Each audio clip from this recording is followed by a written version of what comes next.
바울은 일평생 복음에 붙잡힌 바 된 그리스도의 종으로서 하나님 나라를 위해서 쓰임받은 귀중한 전도자입니다.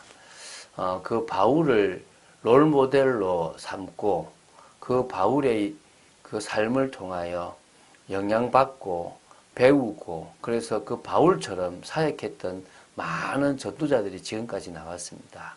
저도 그 바울을 통하여 부족하지만 그 바울이 걸어갔던 길들을 걸어가고 싶고 또 바울이 했던 사역들을 통하여 지금 제가 해야 될 사역을 배우고 싶기도 합니다.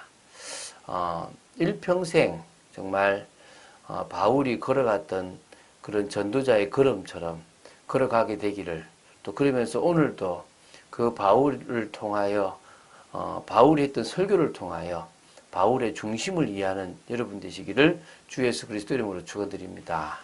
자, 사도행전 20장 17절부터 38절은 밀레도에서 에베소의 장로들에게 했던 바울의 고별 설교입니다. 총 다 봐야 되는데 그죠? 길기 때문에 세 부분으로 나누어서 오늘은 17절부터 24절까지 볼 거고요. 내일 모레 이어서 이제 이번 주까지 38절까지를 다 볼 겁니다. 바울은 시간상 이유로 에베소에 있는 교회를 방문하지 않고 오히려 밀레도로 사람을 보내서 에베소에 있는 귀한 장로님들을 오게 했습니다. 그들과 한 3년 동안 에베소에서 사역을 하면서 정말 중요한 역사, 아시아에 사는 사람들은 다 복음을 듣는 역사가 일어나도록 한 거죠. 이제 자신은 예루살렘으로 갔다가 로마로 가는 중에 다시는 에베소로 갈 수 없을 것 같아서 그들에게 중요한 말씀을 전하기 위하여 그들을 부릅니다. 그들에게 중심에 담긴 그런 고백을 하게 되는 것들을 통하여 진짜 바울의 중심도 좀 이해하고 여러 갖가지를 보게 되기 바랍니다. 자, 17절 먼저 보겠습니다. 바울이 밀레도에서 사람을 에베소로 보내어 교회 장로들을 청하니. 자, 저는 미리 좀 보냈으면 좋겠다 싶은데 그러지 않고 밀레도에서 누구를 보냈습니까? 사람을 보냈죠. 지금 거리가 약 45km 정도 돼요. 하루 만에 갔다가 올 수는 없습니다. 하루 정도 걸리는 거리라고 보시면 되겠죠. 그러면 하루 갔다가 그들에게 이야기하고 오게 한다면 가장 짧게 잡아도 한 이틀 반, 한 3일 정도는 잡아야만 여유있게 갔다가 올 수 있는 거죠. 그래서 그들을 만났다고 보면 되겠죠. 자, 여기서요.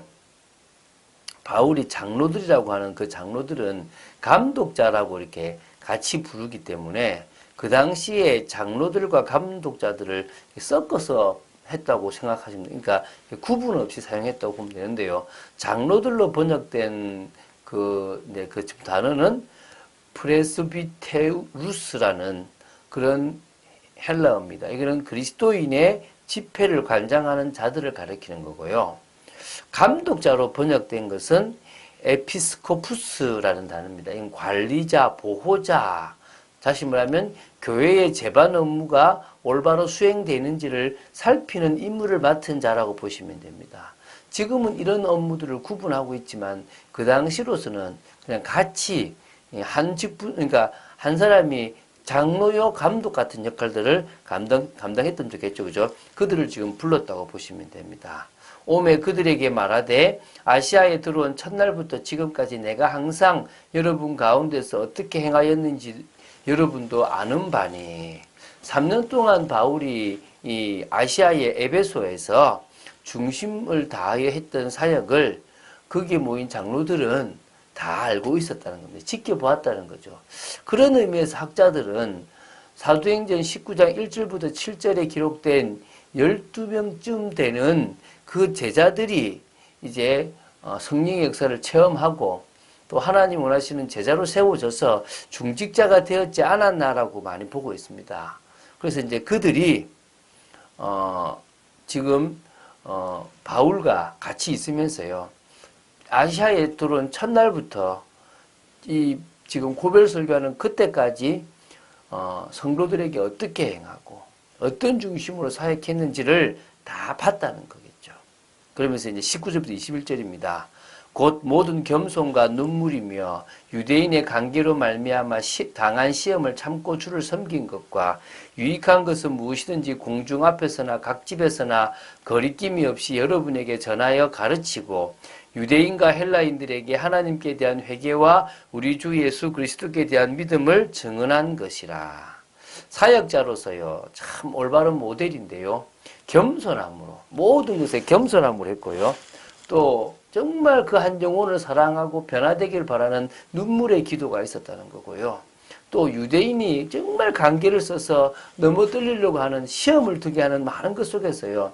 그 모든 것을 복음의 능력으로 이기면서 주를 섬겼다는 겁니다. 뿐만 아니라 진짜 유익하다고 생각되는 것은 정말 어떨 때는 답답하고 화가 나지만 다 공중 앞에서나 집에서나 거리낌 없이 그 성도들에게 전하고 가르쳤다는 겁니다. 뿐만 아니라 유대인과 헬라인을 구분하지 않고 믿는 사람이라면 하나님께 대한 회개, 우리가 회심이잖아요. 그리고 주 예수께 대한 올바른 믿음을 계속 증언하고 선포했다는 겁니다. 올바른 목회를 했다 이 말이겠죠. 보라, 이제 나는 성령에 매여 예루살렘으로 가는데 거기서 무슨 일을 당할는지 알지 못하노라. 오직 성령이 각성해서 내게 증언하여 결박과 환란이 나를 기다린다 하시나. 자, 주목해봐라. 내가 중요한 얘기하는데 이 말이죠. 이제 나는 성령에 매여서 성령이 나를 이끌어가서 예루살렘으로 간다. 거기서 나 어디까지 갈 것이다? 로마까지 갈 것이다. 이거죠. 그런데 거기서 무슨 일을 당할는지 알지 못한다는 말은요. 이미 성령이 바울이 거쳐갔던 많은 성에서 기도할 때마다 결박과 환란이 바울을 기다린다라고 계속 말씀해 주신 거예요. 그런데 어떤 식으로 결박받고 어떤 식으로 환란을 당할지 사실 정확하게는 모르는데 단지 그런 어려움이 있을 거라는 것을 계속 말한 겁니다. 바울은 알면서 가고 있습니다. 알면 못 가잖아요. 몰라서 고난받을 수 있지만 알면서도 고난받습니다. 이 정도 수준이 바울의 수준입니다. 대단한 바울이 아니라 하나님이 바울에게 그런 은혜를 주셨다는 겁니다. 그러면서 이제 중요한 고백을 지금 하고 있죠. 내가 달려갈 길과 주 예수께 받은 사명 곧 하나님의 은혜의 복음을 증언하는 일을 마치려 하면은 나의 생명조차 조금도 귀한 것으로 여기지 아니하노라.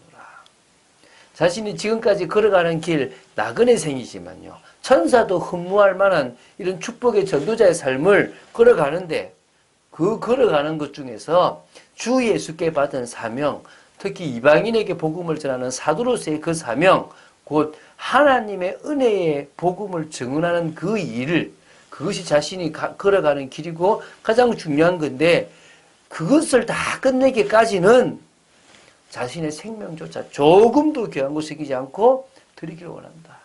이게 바울의 중심이죠. 이런 바울이 전 세계 목회자와 전도자와 성도들의 모델이 됩니다. 저도 많은 부분을 바울을 통해서 배웁니다.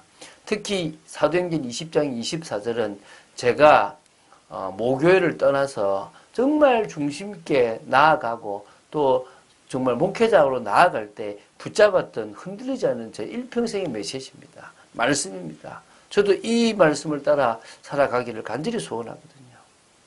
그래서 우리는요, 응답받아야 됩니다. 사도행전 2장의 성령 역사를 체험해야 됩니다. 그러지 않으면 우리 속의 영적 문제, 우리 속의 세상의 유혹을 이겨나갈 수가 없습니다. 우리 왜 응답받아야 됩니까? 우리 자신이 가장 이 복음의 축복 속에서 진짜 하나님의 은혜로 살아가야 되지 않겠습니까? 그러려면 속지 않아야 됩니다. 그러려면 세상을 이겨야 됩니다. 그러려면 사단을 이겨야 됩니다. 성령 충만함 속에서 권능이 무엇보다도 필요하다는 겁니다. 그 권능이 임하지 않으면 우리는 아무것도 할 수가 없는 겁니다. 그래서 제자들이요, 예수님의 부활을 믿지도 못했고 예수님이 부활하신 것을 보고 예수님을 만났지만 뭘 해야 될지도 몰라서 다시 고기 잡으러 가고 예수님의 명령을 받았지만 사명을 받았지만 그것을 감당할 힘조차 없었던 그들이었습니다. 그런데 그런 그들을 성령의 역사로 바꾸어 버렸습니다. 두려움에 떨었던 그들을 믿음의 사람으로 바꾸어 버렸습니다. 뭘 할지 모르는 그들에게 분명한 방향을 허락하셨습니다. 그래서요, 저는요, 마스터 플랜이 뭔지 이걸 딱 보고 있습니다. 시작이 뭐고, 중간이 뭐고, 끝이 뭐다. 서론 인생은 뭐고, 본론 인생은 뭐고, 결론 인생은 뭐다. 이런 것들이 보이는 겁니다. 자, 복음은요, 모든 것을 할 수 있는 마스터 플랜과 같은 겁니다. 그 플랜을 가진 사역자로서요, 저는 늘 언제나 강단의 증인 되려고 합니다. 제가 이 새벽에도요, 응답받기 이전의 제자들이라는 이번 주 강단 말씀을 선포하고 그 말씀이 내게 어떻게 성취되는지를 저는 계속 얘기하거든요. 현장의 증인, 미래의 증인, 하나님이 기뻐하시는 증인, 그 삶을 살기를 원합니다. 여러분도 그런 축복 누리게 되기를 주 예수 그리스도 이름으로 축원드립니다. 주는 그리스도시요 살아계신 하나님의 아들이심을 고백합니다. 바울이 살아갔던 전도자의 삶을 보며 중심 있는 인생이 되어지기를 간절히 소원합니다. 하나님의 나라를 이루기를 간절히 소원합니다. 역사하여 주시옵소서. 은혜를 내려 주시옵소서. 오늘도 성령에 붙잡힌 바 되어지기를 간절히 소원합니다. 주 예수 그리스도 이름으로 기도드립니다. 아멘.